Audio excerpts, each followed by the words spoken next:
7. The House by the Sea. "Oh, Anne-Marie," Ellen said with awe in her voice. "It is beautiful." Anne-Marie looked around and nodded her head in agreement. The house and the meadows that surrounded it were so much a part of her childhood, a part of her life, that she didn't often look at them with fresh eyes. But now she did, seeing Ellen's pleasure. And it was true. They were beautiful.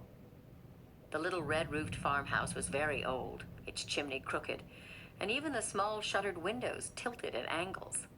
A bird's nest, wispy with straw, was half hidden in the corner where the roof met the wall above a bedroom window. Nearby, a gnarled tree was still speckled with a few apples, now long past ripe. Mama and Kirsty had gone inside, but Anne-Marie and Ellen ran across the high grassed meadow, through the late wildflowers. From nowhere, a gray kitten appeared and ran beside them, pouncing here and there upon imagined mice, pausing to lick its paws and then darting off again. It pretended to ignore the girls, but looked back often to be certain that they were still there, apparently pleased to have playmates. The meadow ended at the sea, and the gray water licked there at damp brown grass flattened by the wind and bordered by smooth, heavy stones. "I have never been this close to the sea," Ellen said. "Of course you have. You've been to the harbor in Copenhagen a million times." Ellen laughed.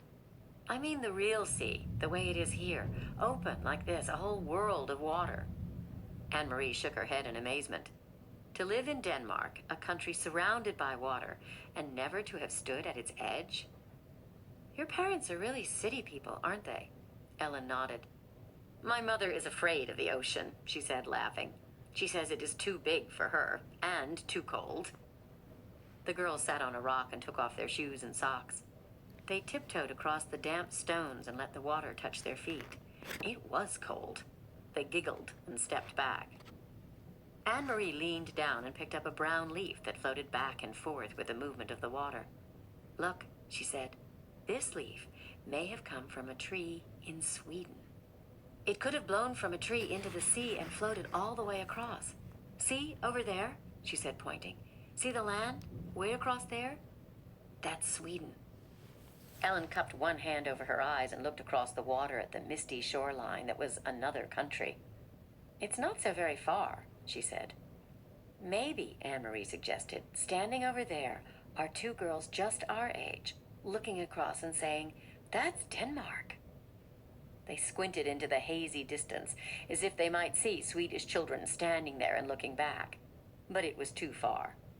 They saw only the hazy strip of land and two small boats bobbing up and down in the gray ruffles of separating water. "I wonder if one of those is your Uncle Henrik's boat," Ellen said. "Maybe. I can't tell. They're too far away." "Uncle Henrik's boat is named the Ingeborg," she told Ellen, "for Mama." Ellen looked around. "Does he keep it right here? Does he tie it up so that it won't float away?" Anne-Marie laughed. "Oh, no. In town at the harbor, there's a big dock, and all the fishing boats go and come from there. That's where they unload their fish. You should smell it. At night they are all there, anchored in the harbor." "Anne-Marie! Ellen!" Mama's voice came across the meadow. The girls looked around and saw her waving to them. They turned, picked up their shoes, and began walking toward the house. The kitten, who had settled comfortably on the stony shore, rose immediately and followed them. "I took Ellen down to show her the sea," Anne-Marie explained when they reached the place where Mama waited. "She'd never been that close before. We started to wade, but it was too cold. I wish we had come in summer so we could swim." "It's cold even then," Mama said. She looked around. "You didn't see anyone, did you? You didn't talk to anyone?" Anne-Marie shook her head. "Just the kitten." Ellen had picked it up, and it lay purring in her arms as she stroked its small head and talked to it softly. "I meant to warn you. You must stay away from people while we are here." "But there's no one around here," Anne-Marie reminded her. "Even so, if you see anyone at all, even someone you know, one of Henrik's friends, it is better if you come in the house.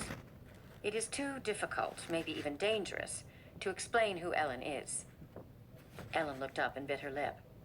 "There aren't soldiers here, too?" she asked. Mama sighed. "I'm afraid there are soldiers everywhere, and especially now. This is a bad time. Come in now and help me fix supper." Henrik will be home soon. Watch the step there, it's loose. Do you know what I have done? I found enough apples for applesauce. Even though there is no sugar, the apples are sweet. Henrik will bring home some fish, and there is wood for the fire, so tonight we will be warm and well fed. It is not a bad time, then, Anne-Marie told her. Not if there's applesauce. Ellen kissed the kitten's head and let it leap from her arms to the ground. It darted away and disappeared in the tall grass. They followed Mama into the house. That night, the girls dressed for bed in the small upstairs bedroom they were sharing, the same bedroom that had been Mama's when she was a little girl. Across the hall, Kirsty was already asleep in the wide bed that had once belonged to Anne-Marie's grandparents.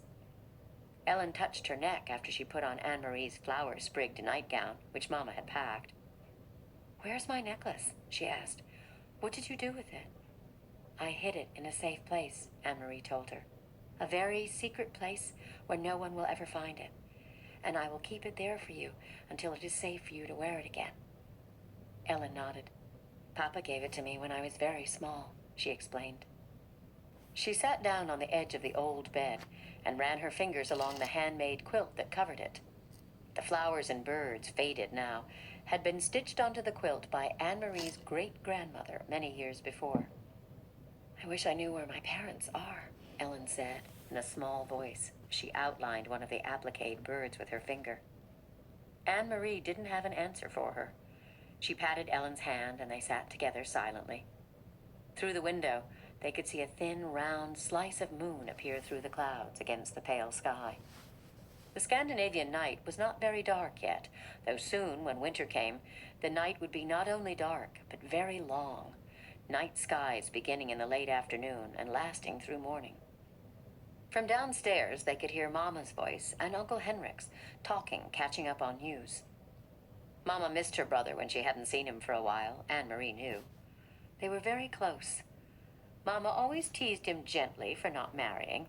She asked him, laughing, when they were together, whether he had found a good wife yet, one who would keep his house tidier. Henrik teased back and told Mama that she should come to Gillili to live again so that he wouldn't have to do all the chores by himself.